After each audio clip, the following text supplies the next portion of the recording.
All right, cool. So jumping back into this section, I've been talking about NFTs as an empty container. And it literally is an empty container. An example I gave to my dad was using a potato salad, that I got from the store for a barbecue.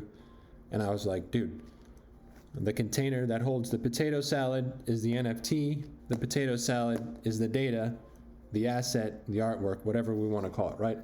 So you think about that. You think about the Sierpinski triangle. You think about, how we've navigated this structure of information, this hierarchy of information, this mapping of information. You can see how we end up here at this other empty container because, there's a lot of different use cases for NFTs. There's a lot of different use cases for smart contracts. There's a lot of different use cases for blockchain. It's just technology. It's a new form of technology.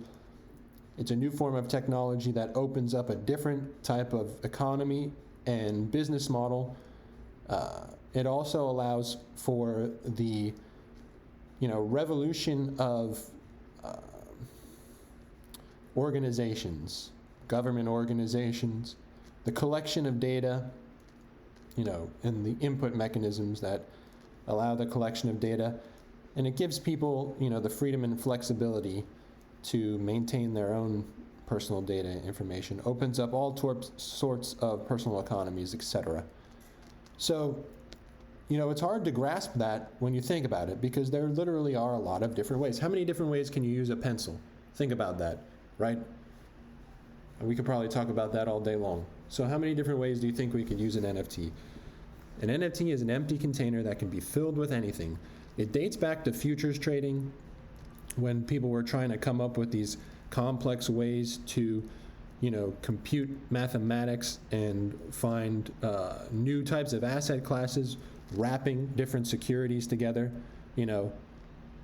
Then it started to spawn into real estate because real estate was an easy to understand asset class that had pretty structured general rules around it, which also then tied into artwork because anybody that fucks around with finance and real estate is usually pretty rich, and artwork is an asset class, so naturally it started to gravitate towards that aspect because you need to remember the people that fund the technology are the people with money. So naturally, if you're going to attract investors to a project, you want to attract people that have money. So think about that as we break it through.